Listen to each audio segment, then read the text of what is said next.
Leral.net, s'informer en temps réel. Site d'information exclusive numéro 1, www.leral.net. asalaamaaleykum wa rahmatulah taala wa barakaatuhu mbokk yi nga xam ne ñoo fi teew maa ngi nuyu journaliste yi fi teew yi télévision yi fi teew rajo yi fi teew presse en ligne bi fi teew en préveneur ñi nga xam ne dañuy bind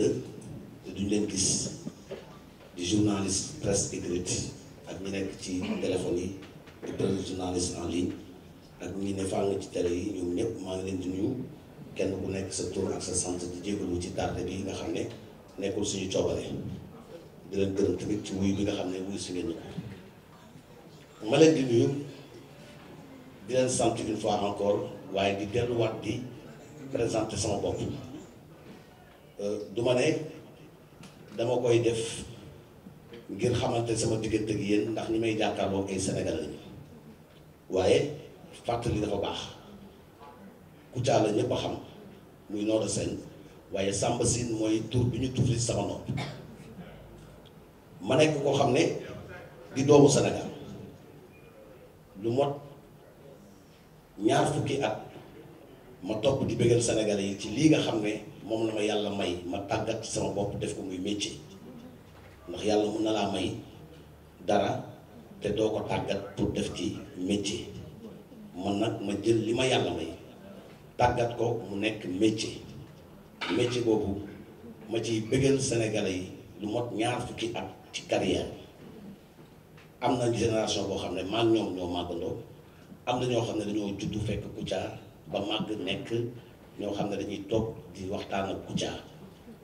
loolu mooy wane ne lii nga xam ne def naa ko muy carrière yàgg naa ci loolu ba tax ne maa ngi gërëm képp koo xam ne ci sama jaar-jaar jàppale na ma li ñu naan capital immatériel mooy koo xam ne dafa déparé ci zéro defar boppam ba tey mën a yor li nga xam ne mooy suturaal di ci suturlu ak ànd ceeg ñeneen ñoo xam ne ñu ngi suturlu ci moom li ñuy suturlu ñi ma jàppale fi ma jaar ak ñi nga xam ne sama carrière gis nañoo ma wàgg ci nekk ci boobu léegi di ci góorgóorlu ba yàlla tey ibbil ma tur boo xam ne ci biir réew mi ak ci bitim réew maa ngi ciy sant Sénégalais yi nga xam ne ñoo may teewlu di ma déglu te apprécier li may def ndax buñ ko soofantaloon kon sama carrière jeexoon na yàgg na waaye ku gërëmul nit doo gërëm yàlla wax ji ma mujjee wax mooy seede wax ji ma wax ku gërëmul nit doo gërëm yàlla te yéen ñi may seetaan di ma bàyyi xel yéen laay njëkk a gërëm soog ci teg suñu borom ndax moom moo may li ma may kon bu ma ko jëfee di ko wax ngeen koy dégg gërëm bi di dama leen koy delloo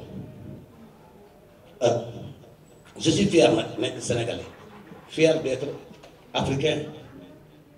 lu tax mooy awma benn complexe ci benn jëmm doomu aadama ak foo munti nekk ci àddina pour ma jàkkaarloo ak yow wax la li nga xam ne mooy fulla ak fayda ci li nga xam ne moom mooy li ma bëgg a wax ndax gisuma ci dara loo xam ne moo ma ciy indil gàllankoor loolu moo tax tey ma woole pour yéen ngeen ñëw témoigner li nga xam ne mooy sama xalaat ak li nga xam ne mooy sama mbëbët te ma am nu ma gisee noo xam ne yaakaar naa ne jot na nag pour Sénégalais yi xam li nga xam ne mooy jaar-jaaru Kouthia ak Kouthia carrière am fu mu jógee nii fan la jëm ñaar fukki at du neen ndax boo ko amee mun ngaa dem voter boo ko amee ci carrière def ko ak at yi nga am loo ci teg yaakaar naa ne dootoo xale ma nekk nag ci secteur bu sensible di politique di ci def animation di ci def imitation fexe ba fësal ñoo xam ne ay acteurs politiques nañu ñu kenn xamuloon fexe ba àdduna bi xam leen adopté leen miin leen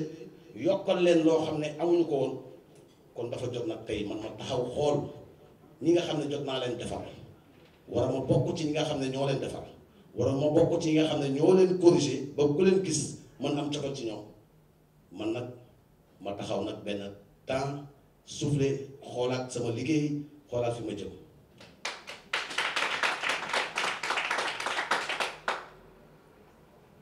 bokkuma ci ñi nga xam ne dañuy nekk ci dara ba pare di ko mbubboote gëmuñu ko man lii ma nekk dama ko gëm te fii ma nekk dama gëm ne li ma fa bàyyi du teraanga àdduna ndax bu doon teraanga àdduna du ma fekk sama nawle il faut encore Youssou Ndour sama nawle la Kouthia bi boo leen ko dëppee munu mel na tey nga jël Omar Pène wala Ismaïla Lo wala Baaba Maal wala Thione Seck mu bàyyi ab métier am déedéet bàyyi li nga xam ne mooy carrière am fekk si Youssou Ndour di ko liggéeyal mooy Kouthia parce que sama carrière bi di carrière comédie fu Youssou Ndour teg tànkam mun naa fa teg sama tànk lañ may fay par weer mën naa koy am par bés ndax sénégalais yaa ngi fépp ci àdduna bi te lii ñuy def di ko mbalax di ko tëgg nit ñi di ko fecc mën naa koy def di ko mbalax nit ñi di ko ree te loolu laa ci nekk kon su ma gérer sama carrière artistique nga xam ne dafa am continuité bu war a am dem jox ko benn jëmm di liggéey moom pour di ko mën a jot par weer kon man dafa naa ne alalu àdduna taxuma topp li nga xam ne moom mooy jël naa décision bi balaa ma koy jël waxtaan naa ci ñu bari ay kilifa diine kilifa aada kilifa cosaan ay technocrate ay nit ñoo xam ne seen xam-xam dafa màcc ci maanaam nit indi la waxtaan laaj la ci xalaat nga ne ko boo ko defee wala boo ci jëmee doo ci am gàcce décision boobu nag moo waral tey ma woo leen yéen ñëpp mooy solo waxtaan bi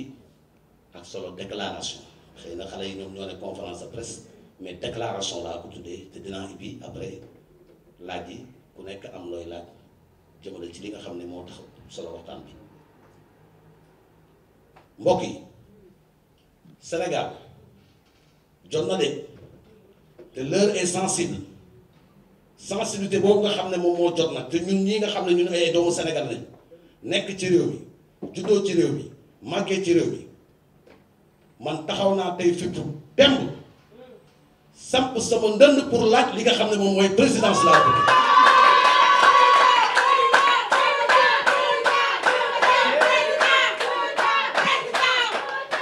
li waral loolu quand même dafa am lu ko waral amul kenn ku nekk sama ginnaaw yàlla moo ma tiim amul kenn ku nekk sama ginnaaw sama carrière bii nga xam ne mooy carrière animateur de télévision et comédien de télévision humoriste politique jàngat politiciens yi kenn ku nekk ma xam la depuis jamonoy Senghor Abdou Diouf maa ngi def imitation ci les acteurs politiques ba ci Ablaye Wade amul kenn koo xam ne raté naa la ba ci ndem si yàlla gi maître Babacar Niang parti pour la libération du peuple mu naan PLP kon yàgg naa ci képp ko wax ci réew mi xam naa sa kàddu fi nga ko jëlee ak li nga fi def expérience boobu nga xam ne am naa ko ak livre yi nga xam ne ay professeur d'université bind nañ ko ci man ku ci mel ne professeur Ndéné Mbodj nga xam ne professeur bu mag la ci université Cheikh Anta Diop def lu mat 8 pages ci man wax ci man def ouvrage ci man ak ñeneen tel que Mamadou Ibra Kane def extrait ci man ànd ci professeur ñu mag bind ay livre ci Kouthia ak carrière yaakaar na ne tey su ma taxawee ne damay laaj réew mi c'est très normal pour réew mi gis li moom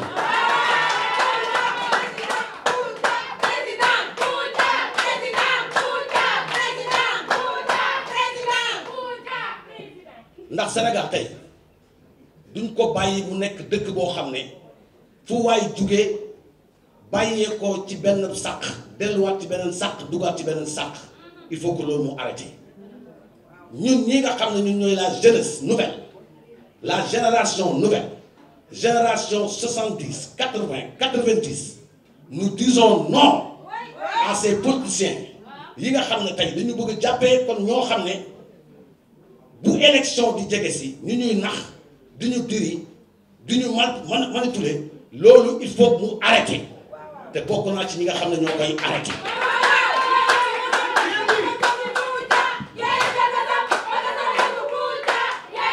moo fas yéene ci ànd nag ak taximan yi ndax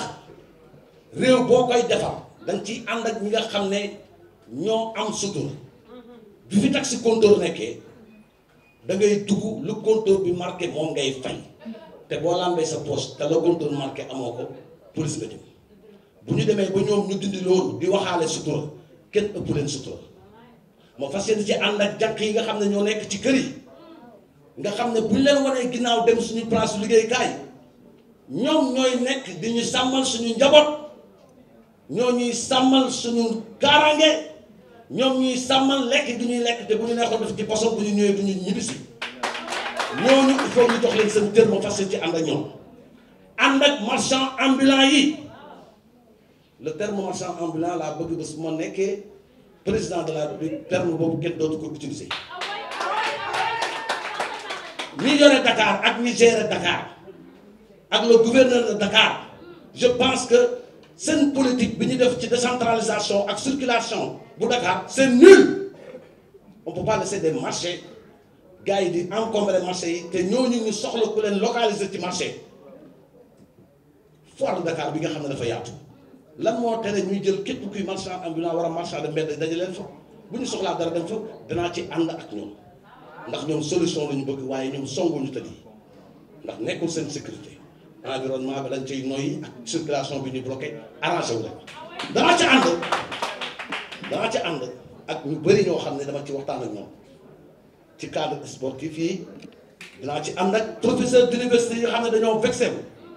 dañoo frustré da ngay gis étudiant boo xam ne professeur la ko jàngal mu ëlbatu ku nekk politicien mën fay professeur am 7 fois parce que dafa jël voie politique ñu transformé ay intellectuel yoo xam ne dañoo jàng ba war a doon ñoo xam ne ñu war a tekki les politiciens dugg ci université yi changer concept yi idéologie étudiants yi def leen ay politiciens def leen ay cadre te seen togg bi ñu war a togg pour mu ñor pour ñu tàggat réew mi egguñ fa loolu dafay tax ñetteel bi mooy li am solo te Sénégalais yi bëggoon ko te mënatuñ ko am mooy bu ñu xëyee ñun ñëpp ñu ndékkinoo ci kër gi añandoo reerandoo loolu amatul fast food yi ak charge yu mbedd yi yooyu ci sous-développement dëkk la nekk dëkk mënul émerger ak ay lekku mbedd na ñëpp delluwaat ci kër yi ñuy lekk loolu danañ ci taxaw te Macky Sall je te lance un défi et Inch'Allah le soir du 24 février dama ne caabi pale bi dama bañ nga yàq ko te sama loxo lay ci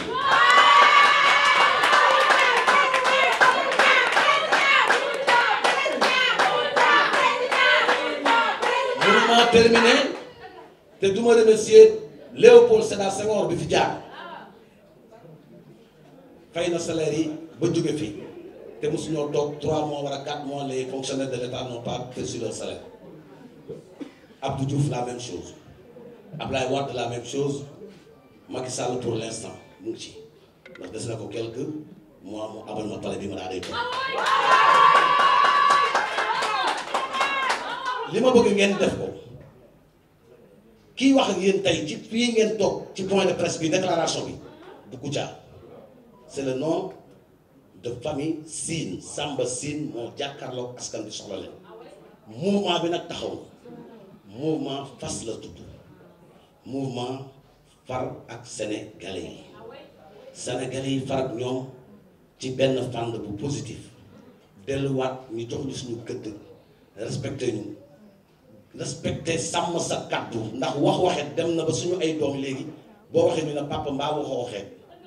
manque de respect la delluwaat les valeurs ànd naa ci nag sama projet bi ñëwuma rek taxaw wax ko nii dama ci ànd ak kilifa diine yu ma ci jox ndigal ay technocrates yu ma ciy gunge des hommes de culture yu ma ciy gunge ay des hommes de valeur des femmes de valeur qui sont derrière moi et qui sont prêts à affronter n'importe quel politicien dans ce pays. Gars yi je pèse mes mots, moi je ne pèse pas mes mots. Je pèse mes phrases. Et je peux dire que c'est pas une comédie. Ce que je suis en train de dire, c'est quelque chose en réalité boo xam ne dañu koy activer muy mouvement far ak sénégalais yi MFAS te bu ñu jëlee réew mi ñu xam ne lépp dëgg la may lancer appel baykat yi sàmmkat yi nappkat yi yéen presse en ligne ku bañ ñu wax la loo xam ne dañu lay critiquer da ngay jëf lu tax kenn du la critiquer c'est la modernisation des médias il faut que ñu accepter ko. Je suis pas pour et je suis pas contre ak yelleefu doomu aadama ci droit de communication dire stop presse en ligne ne leen déedéet lii bu leen ko waxati lii bu leen ko defati d'accord waaye bokkoon na ci tax tey ñu bëri yaru nañu ndax bi ñu commencé di bindal ñenn ñi am nañu changer comportement pour mel ne ñeneen ñi bañ a mel ne ñenn ñi osuma jëlee pouvoir bi le 24 février danaa leen woo ñu xool nu ñuy gën a mën a développer li ngeen xam ne moom ngeen liggéey avec une plus grande liberté d'expression c'est quelque chose boo xam ne du décision état c'est les Nations Unies qui ont cautionné une liberté d'expression soit universelle dans tous les pays.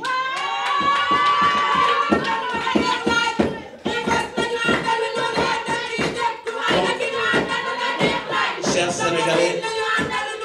chers citoyens, une fois encore, je ne suis pas derrière ces politiciens qui se réclament politiciens, acteurs politiques, et qui se réclament des consultants. La majeure partie des politiciens sénégalais ont un métier. Quand tu l'as, un consultant là, en quoi? Gisuñu client, gisuñu dossier. Man dama am sama liggéey di ko liggéey di fay ko weer bi dee di ci ñàkk di ci jëriñu. Danaa joxe caution kon ñoom liñ ko joxe. Danaa fexe ba am 65 000 signatures yi kon ñoom lañ ko amee ndax ñoom ay sénégalais lañu may sénégalais gënuñu ma ci benn te defuma métier politique métier man duma acteur politicien yi nga xam ne dañu leen di laaj ñu ne ay consultant lañ te kenn mësul fëgg seen bureau na leen traité ma dossier bi ils ont jamais gagné un procès de consultation envers quelque chose comme ça je musul am te man sénégalais yi xam nañu que damay xëy di liggéey di ñàkk di jëriñu dama ne soo leen di tànn bàyyi ma fi tànn ngeen koo warul tànn bàyyi fi ngeen fa war a Sénégalais chers citoyens jërëjëf maa ngi remercier une fois encore képp koo xam ne teew nga fi tey di journaliste yi presse écrite bi presse en ligne bi di leen xamal ne loolu moo nekkoon tey sama déclaration jëm ci li nga xam ne mooy sama projet d'avenir asalaamaaleykum wa rahmatullahi wa barakatuh di leen ibil micro bi bu fekkee na mu ngeen laaj yore di laaj jëm ci li nga xam ne mooy sama déclaration. loolu dinaa rencontrer direction bi après waxtaan ci ñoom bu ñu ma ko nangulee ma dem bu ñu ma ko nangulee tamit damay dem bu ñu ma ko nangulee damay dem bu ñu ma ko nangulee damay demee naa waxtaan ak ñoom parce que tamit dañ maa tënk ci ay buum ay articles yoo xam ne ba ma koy signé ñoom ñooy priorité waaye actuellement nii sama ambition politique la te li ma desee ci ay weer bëritul te foofu ma lu mu gën a gaaw ma génne président Macky Sall ci palais bi. est-ce que mën nañ am date bi nga xam ne moom ngay génn daal di bàyyi tout ce qui est média. du ma bàyyi média parce que média moo ma defar te j'en profiterai li ma média may ma jël du ma bàyyi dara sama émission et je lance un appel sama émission lu ma ci mën def pour gagner li nga xam ne moom mooy électorat bi dama ci en profiter bu fekkee ne may nañ ma ko bu ñu ma ko mayul am naa d'autres moyens vous êtes là. La presse en ligne, je ferai des déclarations qu'ils vont reprendre et qu'ils vont lancer et ce sera une matière, une façon de montrer que mënoo ma bloqué fii boo ma tëjee fii ma génne fi. C'est bon. D'accord, merci. Waaw Fodé leeral point net. Kouthia. léegi tey man li nga def sa déclaration nii man li ma ci dégg mooy ne da nga taxaw pour jël réew. léegi man damay laaj ba xam ne dafa am ko politicien boo xam ne moom nga ci àndal nga xam ne moom moo lay pousse pour nga dem ba boo amee yenn ci ay voix nga jox ko wala nu mu demee. yàqaluma kenn. li ma wax ni jël leen ko ngeen enregistré ko man bokkuma ñi nga xam ne dañ ne su ma jógee fii dem fële nañ ma rey man sama wax ni ngeen ko jël bind ko yàqaluma kenn. ma ne man damay dem pour jël palais bi kenn nekkul sama ginnaaw. kenn nekkul sama ginnaaw man je suis avec les Sénégalais je suis avec le peuple ñoom laa faral ku yaakaar ne da nga nekk sama ginnaaw que am na ku nekk sama ginnaaw di ma manipuler yaa ngi nax sa bopp derrière moi mur bi moo ci nekk ak télé bii def ci ginnaaw amul dara.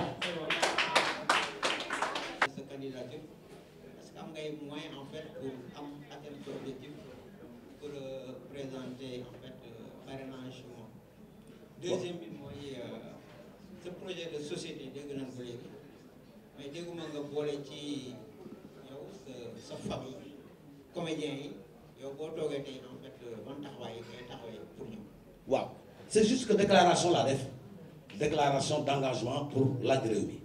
après dinaa dugg ci détails yi su ma commencé sama campagne de prospérité et puis dinaa def ay sorties très rapidement yoo xam ne dès lundi week-end bi dinaa commencé rendre visite kër diine yi ak artistes yi ak ñeneen bés bu ma développé li ma bëgg ñii nga xam ne ñooy politiciens yi nekk fii yaakaaruma ne xam-xam bi ma am ak li may xalaat ci projet de société ñoom am nañ ko ndax buñ ko amoon du ma présenté xaar naa leen nag depuis boobu dama doon xaar am at li ma may pour ma nekk président nekk candidat moo tax bi at yi jotee gisuma li ma xalaat pour nit def ko moo tax ma présenté wu mais ñi fi nekk ñëpp dara ko ci jiiti réew mi ak ñii gisuma ci kenn koo xam ne li ma bëgg man te xam ne réew mi loolu la koy doxal ñu am ko moo tax ma fas yéene demal sama bopp ak mes moyens de bord avec l'aide de Dieu incha allah amul dara lu dul moyen yoo xam ne physique la morale et financière te yàlla moo koy joxe te incha allah danaa ko am pour mën a affronter li nga xam ne. Monsieur Samba Sy, c'est ici. Ahmed Ndoye Dakar Buzz. Sama première question bon comme ñaari question laay def dama koy dajale après nga répondre première question bi mooy sànq ba léegi dama lay dégg ngay nommer le président de la république nommément di jaar si turam est-ce que ñàkk wegeel boobu ngay def ci président en tant que président de la république di sa président di sama président di président Sénégal yëpp est-ce que du ñàkk am respect ci li nga xam ne mooy présidence de la république ba tey jii nga tax sañ a taxaw fii di ko laaj. mais yow dama xeeb ko parce que bañ naa benn nee naa président Macky Sall waxuma Macky Sall. jiital naa président Macky Sall ormal ko kon ñëpp mais question bi nga laaj mooy maanaam est-ce que tey comédien war na mën a laaj réew mi man dama am capacité bi tax ma am fit ñëw wax ko du ñàkk wekk ak ñàkk respect je peux citer des pays Brésil ki ko jiite woon ouvrier la woon jàngul woon waaye ba mu yoree Brésil ba pare ci le Brésil xamee ñu xam ne ñoom ay brésiliens nañu ci le Brésil développé George Weah footballeur la tey moo yor dëkk bi nga xam ne moom mooy fi mu jiite Libéria kon kenn ku nekk aajowul dem ba université am bac 8 war a bac 25 affaire bi nekkul ci foofu il faut nga am ñoo ci àndal li nga tëlee nga jox ko ku ko mën ànd ak ay technocrate ay nit ñu xam li nga xam ne moom mooy Sénégal ak li ko développé yow li ci des moom mooy yow la yàlla fal yàlla mooy fale ah Macky Sall ku ko waxoon ne di nga nekk président de la République 10 ans ci ginnaaw daal la attention tu rêves ndax moom ambition bi yëpp xamoon nañ fan la yem te man samay ambition yematul ci animateur de télévision bëgg naa yow ëllëg nga ñëw di ma defal interview en tant que Dakar Buzz ma lay tontu man mu nekk sa président de la République merci. deuxième question bi pour ma jeexal. dama lay dégg sànq ba léegi aussi ngay def comparaison ak ay stars yoo xam ne ay stars planétaires lañ mooy ci li may bëgg a jëm terminer ko ci Youssou Ndour wax nga léegi ku mel ni George Weah ku ko xam-xam ne ballon d'or c'est le seul ballon d'or africain jusqu'à nos jours ku xam Youssou Ndour xam ne feesal na Bercy feesal Chapelle feesal Wembley en tant qu'artiste yow tey jii nii sa patron de presse nga war a nekk adversaire politique am parce que moom mu ngi ci biir Benno Bokk Yaakaar loolu naka nga ko nar a dundee ak moom. mais loolu Youssou Ndour la concerné. Youssou Ndour la concerné damay lekk biir TFM di liggéey ba pare nekk wuccam may xaar nag moom ci boppam mu yëkkati man sama premier défi c'est Youssou Ndour parce que maa ngi xaar ñu autocensuré ma wala ñu ma fii doo ko fi waxee parce que ñun dañoo ànd ak nii bu garogee ni ma leen waatee naa leen wooye ngeen ñëw wax leen lii lay man dama ne comédien la mais référence la dama ne 20 ans du ay caaxaan yàlla sàmmal na ma sama kàddu kii ba musuma wax lu ñaaw jëm ci li may liggéey mun naa ko wax nag xëy na ci leneen mais musuma koo wax jëm ci li may liggéey macha allah tubaab fakàlla gaal yàlla sutural na ma ci ndax koo xam ne fekk na événement naa ni depuis Abdou Diouf ma bokk ak génération Sanoxo ba Sanoxo Diouf fi ma toog ba léegi macha allah génn fi ay cassette def plus de 10 000 exemplaires ci Kouthia Anodane yi un député sénégalais pour nga am benn voix député il te faut 10 000 voix moi je peux vendre plus de 20 000 voix ndax tey moo doon génn cassette am dinaa mën a jaay 20 000 exemplaires dinaa mën a nekk député ba ku nekk ci man sama ginnaaw nekk député ndax samay soppe ak samay xarit ci àdduna bi dépassé nañu benn poste député je vous respecte pour les questions et xamal ne incha allah lu yàgg le 24 février di ma fekk ca palais ba présentement sa bopp ma koy pour que je reste à TFM il faut que mes supérieurs me laissent faire ce que je dois faire pour mes ambitions politiques. Il ne faut pas qu'ils me freinent. Si jamais on me met les bâtons, je quitterai. Parce que j'ai des ambitions politiques et j'ai mon métier. Je ne suis pas un politicien qui se réclame acteur politique et qui fait de la consultant et qui n'a pas de client ni d'un dossier à traiter. Moi, je suis un travailleur du groupe Futurs Médias. Si mes supérieurs m'interdisent de faire la politique, là-bas, je vais vous convoquer pour vous dire que je démissionne du groupe Futurs Médias pour aller dans un autre média qui va accepter que je sois politicien en même temps animateur ou bien travailleur. Par rapport à votre mouvement, c'est la première fois que j'entends parler de ça. Est-ce que ça a été lancé ou vous venez de... Je viens juste de faire une déclaration. Cette déclaration me permet de lancer un message à tous les Sénégalais et Sénégalaises, mes compatriotes, qui sont là dans ce pays et hors de nos frontières. Parce que pour accéder hors de nos frontières, je suis obligé d'appeler la presse en ligne qui va publier mes déclarations et tout le monde dans le monde et dans la diaspora peut cliquer Dakar Buzz, Seneweb, Pikini Production pour voir ce que Kouthia a dit. Donc je suis déjà j'ai commencé à entamer mes démarches politiques envers les Sénégalais. Merci madame. Il y a quelqu'un d'autre? Là-bas. Passez le micro là-bas. Voilà. Pour les 5 ans, Je réponds tout le monde. Oui. Monsieur Kouthia. Oui. su ngay déglu nii sa candidature bi da koy fàttali Adama Dayko en Côte d'Ivoire. Presque vous avez les mêmes expressions, etc. Est-ce que ce candidature du nom comme vous waajoo Adama Dayko? Non, moi je suis pas. Je vous ai dit que il faut même pas appeler Kouthia parce que Kouthia est un nom de scène. Et actuellement je suis pas en scène. Je suis en point de presse et je réponds au nom de Samba Sine. C'est le candidat Samba Sine qui s'est présenté. Kouthia, c'est l'animateur, le nom de scène, le travailleur du groupe Futurs Médias. Mais actuellement,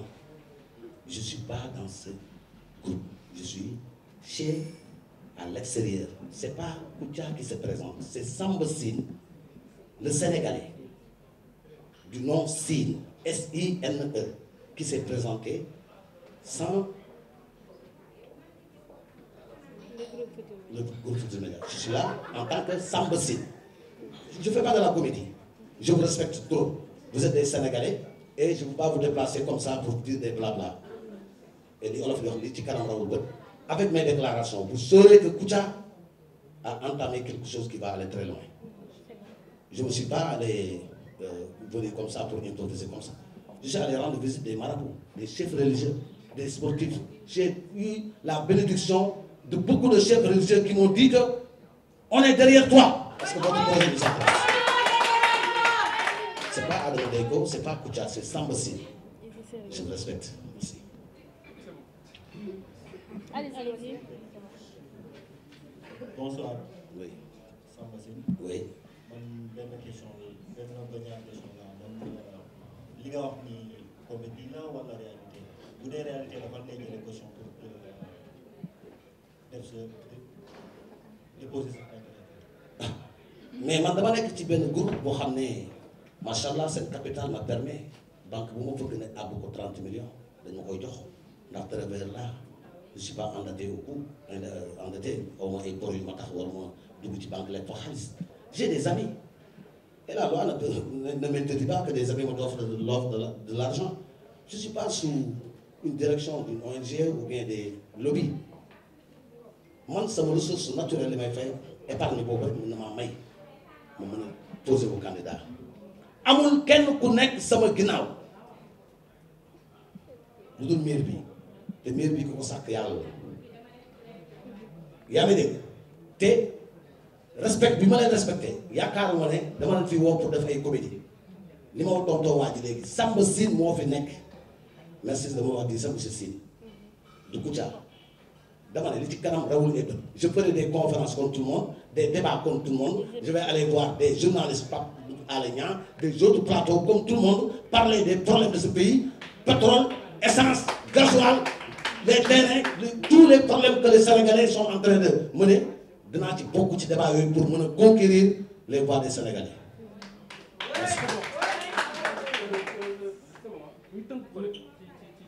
Juste une question. Allez-y. Mamadou Diagne de la RFM. J'ai juste une question. Côté question, une question. Côté parrainage, nous avons presque un mois, quelques jours, de signer clôture et liste pour parrainage. Il semble que dans la halade, on a 65 000 parrains, vu qu'il y a un politicien, il y a beaucoup de gens qui ont 65 000. Waaw mais loolu man jàpp naa ne fi may waxee yow nii mën naa la garantir ne 50 000 yi assuré naa ko xam lu tax ma koy assuré parce que j'ai des amis partout au Sénégal et ku sa xarit aye nga fekk si ko man je sais que ne du ma lancer benn transhumant mais dinaa gis ay chefs de parti qui vont transhumer envers moi parce que li ma yor du lu tuuti pour nit ñi ñëw signé ma loolu aw ma dara lu ma ciy xalaat nit ñi dinañ signé jinne yi dinañ signé et dama ne le 24 février incha allah à 19h Macky Sall li ma lay sant mooy bul yàq caabi palais bi damay ñëw dugg man maa la ko wax damay dugg ci palais bi te dinaa am 65 000 signatures yi dama koy am ndax toppuñu ma ci alalu kenn lebuma kenn képp koo xam ne lebal naa la leb dama amel xaalis bu la neexee nga woo benn site internet Kouthia amel na ma lii defuma loo xam ne état dafa ciy topp sama casier judiciaire macha allah dafa vierge kenn toppewu ma dara mosuñu maa tëj kaso ci loo xam ne la ñàkk fay mosuñu maa tudd ci affaire pédophile ak affaire viol ak yàqantaan loolu nga xam ne ëllëg dañ ma ciy jéem a kone macha allah gisuma lu tax man a bañ a dem dama ne ni Macky Sall doon waxee ne Ablaye Wade dina fi génn ñu naan kii day fo man noonu laay waxee ne Macky Sall day génn palais bi le 24 man maay toog.